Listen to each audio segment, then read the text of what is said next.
Tracey Christensen, your host on Community Connection. One way to create understanding and respect between different nationalities is to gain an appreciation for the traditional art, music, and dance from a variety of countries. I'm joined now by Christy Babbitt from the Springville World Folkfest, and Christy's here to tell us how the festival is doing just that. Thanks, Christy. Thank you. Well, what do we need to know about the World Folkfest? Well, the World Folkfest is unique because we bring in groups from all over the world that come to Springville and perform the dances of their countries. So these are the people that are from these countries sharing their cultures and their attempts to continue that culture with the people here in America, with the people in Utah County. They pay their own way to get here, so it's quite a sacrifice for them to come. And then we put them up with host families while they're here. And then during Folkfest Week, which is July 28th through August 2nd this year, we have 5 evening performances where all the groups perform every night. Wow. And then we have one free street dance on July 28th at the Springville Museum of Art, where the public is taught simple folk dances so they can actually participate with the groups in learning these dances. How fun is that? Yeah, each great. performance is kind of like a mini trip around the world. It's like going abroad without leaving home. Tell us about the countries you have coming this year. We have 9 countries that we're working with this year. We have Australia, Bangladesh, Belgium, Indonesia, Lithuania, Sierra Leone, Taiwan, and Morocco that we're working with. And so we're very excited to have that lineup. It should be a great show. That's so diverse. What kind of reactions do you get from these dancers from other countries as they're preparing to come and then after they've been here? Because that is a big deal. Like you say, they pay their own way and they prepare so long to perform here. It's a great experience for them as well because, like I said, they stay with host families. And so not only are we receiving an experience to experience their culture, they are experiencing ours at the same time. And we have great host families in our area that open up their homes, take care of our dancers and musicians. They take them out, let them experience Utah, and they really have a great time here. What does someone need to do to become a host family? They can go to our website, worldfolkfest.com, and sign up there.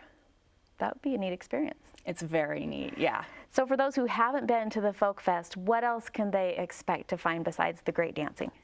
We have vendor booths, we have international food booths, international craft booths, and so the gates to the park where the Folk Fest is held, which is the Spring Acres Arts Park in Springville.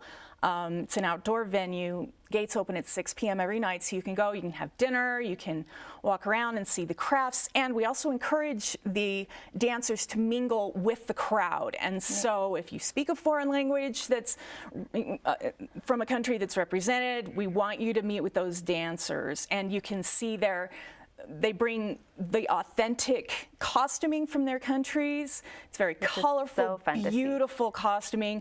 We insist that they bring live musicians. So you'll see instruments that you've never seen before from some of these countries. And so you're going to see something different every night, see something you've never seen before in your life, guaranteed.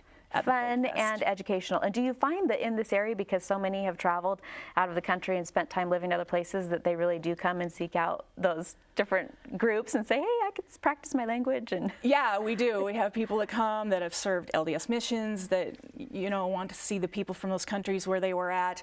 It's very useful for us, too, because when these people come, many of them don't speak English. In fact, a lot of times you'll have people staying in a host family and they don't speak the language and they don't speak English, and so you find creative ways to communicate and get along, and it works. Somehow it works, but it's great to have that pool of talent of international languages here to help us, to help us communicate with them when they get here. And do you feel like you're accomplishing your goal of kind of sharing the cultures and that helps with the international relations? I think so. When you're at Folkfest, it's a great feeling because we talk about world peace and we talk about wanting all the cultures of the globe to get along. But when you're at the Folkfest and you're watching them, they do numbers where we combine all the groups as well. And to watch them on stage dancing together and having that joy in coming together and in that art, That's my favorite part of Folkfest personally, is just seeing them get together and bridge those boundaries and just have a great time together. And as an audience member, you're right there with them enjoying that.